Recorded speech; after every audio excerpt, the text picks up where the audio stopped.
Bismillahirrahmanirrahim. Assalamualaikum warahmatullahi wabarakatuh. Bertemu lagi dengan Pak TW di sini. Kali ini kita akan coba membahas tentang mikroskop.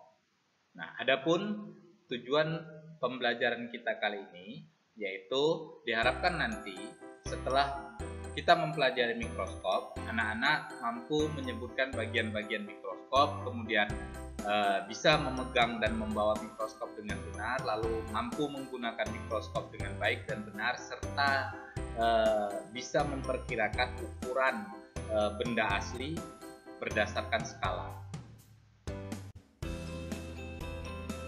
Nah, pertama kita akan bahas tentang sejarah perkembangan mikroskop. Jadi mikroskop itu pertama kali ditemukan oleh Zacharias Janssen di tahun 1590 dengan mikroskop yang sangat sederhana. Kemudian dikembangkan oleh Robert Hooke di tahun 1665. Ya, dia merancang mikroskop dengan sumber cahaya sendiri. Kemudian mikroskopnya ini sudah mampu melakukan perbesaran sampai 20 sampai 30 kali perbesaran. Lalu kemudian 3 tahun kemudian Antony van Leeuwenhoek mengembangkan kembali mikroskop itu dengan lebih baik lagi. Dia menemukan mengembangkan mikroskop dengan lensa tunggal dengan perbesaran bisa mencapai 270 kali perbesaran. Nah, sampai saat sekarang ini perkembangan mikroskop itu sudah sangat luar biasa. Jadi kita sekarang sudah sangat terbantu, ilmu pengetahuan sudah sangat berkembang pesat dengan ditemukannya mikroskop sampai saat ini dengan perbesaran yang luar biasa, bahkan ada yang bisa melakukan perbesaran sampai 2 juta kali dari objek aslinya. Nah, macam-macam mikroskop. Ada namanya yang pertama mikroskop cahaya. Ya, mikroskop ini umum digunakan di laboratorium, ya, baik di sekolah-sekolah, laboratorium sekolah, laboratorium universitas, ya, banyak menggunakan mikroskop jenis ini. Nah, cahaya yang digunakan, sumber penerangannya itu berupa cahaya yang berasal dari cahaya matahari atau bisa juga menggunakan cahaya lampu. Nah, mikroskop ini memiliki perbesaran bisa mencapai 1000 kali perbesaran. Nah, dengan perbesaran yang sedemikian, kita bisa mengamati benda-benda mikroskopis seperti misalnya jaringan yang terdapat pada tumbuhan, jaringan yang terdapat pada hewan, pada bakteri, atau pada protozoa, serta objek-objek mikroskopis lainnya. Nah, mikroskop ini ada yang menggunakan satu lensa okuler disebut dengan mikroskop monokuler, serta ada yang menggunakan 2 lensa okuler dan disebut dengan mikroskop binokuler. Kemudian yang kedua ada mikroskop elektron. Nah, mikroskop ini sumber energinya berasal dari elektron untuk memperbesar bayangan objek. Kemudian dia juga sudah menggunakan medan magnet sebagai pengganti lensa untuk mempusatkan energi pada objek yang sedang diamati. Nah, perbandingan perbesarannya jika menggunakan mikroskop cahaya itu rata-rata perbesarannya mencapai 100 kali sampai 1000 kali perbesaran, maka dengan mikroskop elektron ini perbesarannya jauh luar biasa, yaitu bisa mencapai 2 juta kali perbesaran. Nah, tentu dengan perbesaran yang sangat tinggi tersebut, benda-benda yang sangat kecil berukuran nano bahkan lebih kecil dari itu bisa dilihat menggunakan mikroskop elektron. Nah, kemudian bagian-bagian daripada mikroskop diantaranya yang pertama ada lensa okuler, yaitu lensa yang dekat dengan mata si pengamat. Nah, lensa ini berfungsi untuk membentuk bayangan maya tegak diperbesar. dari lensa objektif. Oke. Kemudian yang kedua ada makrometer skrup.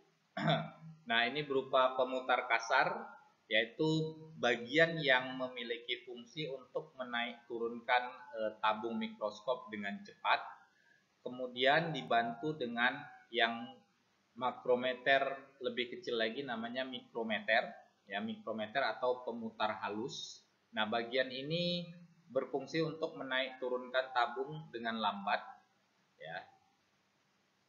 Atau kita juga bisa memfokuskan benda yang sedang kita amati menggunakan mikrometer ini. Jadi kalau makrometer itu untuk menaik turunkan tabung dengan cepat, maka untuk memfokuskannya setelah itu kita menggunakan mikrometer.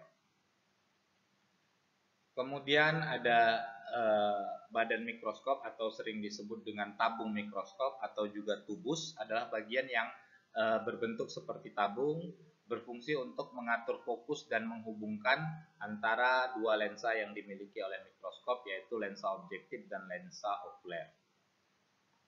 Kemudian ada revolver, ya, bagian yang berfungsi untuk mengatur perbesaran lensa objektif. Nah, ini revolver, ya, ini bisa kita putar untuk mengganti lensa objektif yang ingin kita gunakan. Kemudian yang berikutnya ada lengan mikroskop. Ini berfungsi sebagai pegangan pada mikroskop. Jika ingin membawa mikroskop ini, maka bagian yang kita pegang adalah lengan mikroskop. Kemudian ada lensa objektif, ya, lensa yang dekat dengan objek, karena letak objek di sini, lensa objektifnya berada di bagian ini. Nah, lensa ini berfungsi untuk membentuk bayangan nyata terbalik dan diperbesar. Oke. Selanjutnya ada meja objek, tempat kita meletakkan objek yang akan kita amati. Kemudian ada penjepit objek, ya, terletak di atas meja objek, ini penjepitnya, berfungsi untuk menetapkan objek sehingga objek tidak mudah bergeser, ya. Lalu kemudian ada kondensor, ya, bagian mikroskop yang berfungsi mengumpulkan cahaya, berada di bagian bawah daripada meja objek ini. Kemudian terdapat juga cermin, ya, reflektor atau cermin, bagian yang berfungsi memantulkan cahaya dari cermin ke objek yang kita amati melewati lubang yang terdapat di meja objek ini. Oke. Nah, kalau kita menggunakan cermin, mikroskop yang menggunakan cermin itu adalah mikroskop sumber cahayanya adalah cahaya matahari, atau ada juga mikroskop cahaya yang tidak lagi menggunakan cermin tapi sudah menggantinya dengan lampu yang terletak di bagian sini. Kemudian ada kaki mikroskop. Nah, ini berfungsi untuk penyangga atau penopang mikroskop.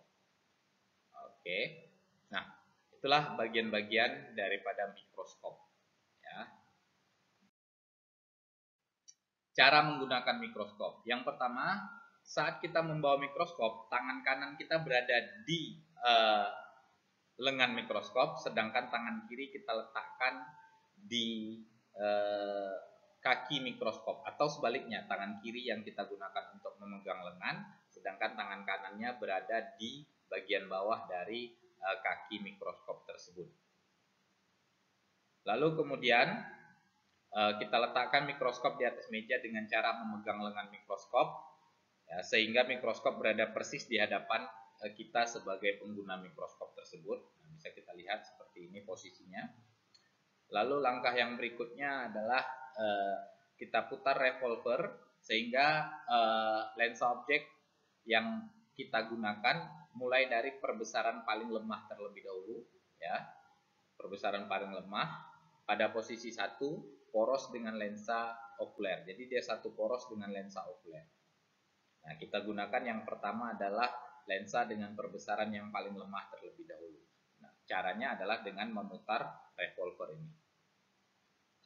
Kemudian setelah itu mengatur cermin dan diafragma untuk melihat kekuatan cahaya masuk, hingga dari lensa okuler tampak terang berbentuk bulat seperti ini. Nah, ini disebut dengan lapangan pandang.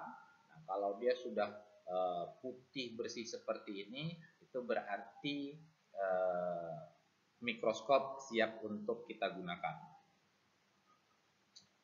Kemudian tempatkan preparat ya, atau objek pada meja benda tepat pada lubang preparat. Jadi ada lubang tadi di meja objek, kemudian kita letakkan objek di atasnya ini.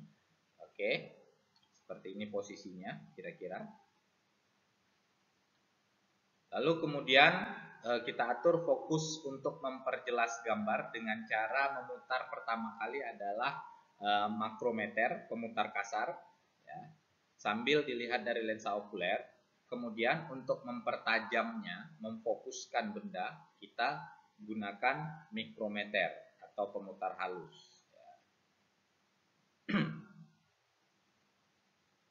Nah, apabila bayangan objek sudah ditemukan, maka untuk memperbesar gantilah lensa objektif. Jadi lensa objektif itu bisa kita ganti menjadi perbesaran yang lebih kuat lagi dengan memutar revolver seperti ini. Nah, selanjutnya kita dapat melakukan pengamatan terhadap objek yang sudah ditentukan oleh guru atau objek-objek yang ingin kita amati. Ya. Oke, Bapak rasa itu saja materi kita kali ini. Kita bertemu pada video pembelajaran berikutnya. Terima kasih. Wassalamualaikum warahmatullahi wabarakatuh.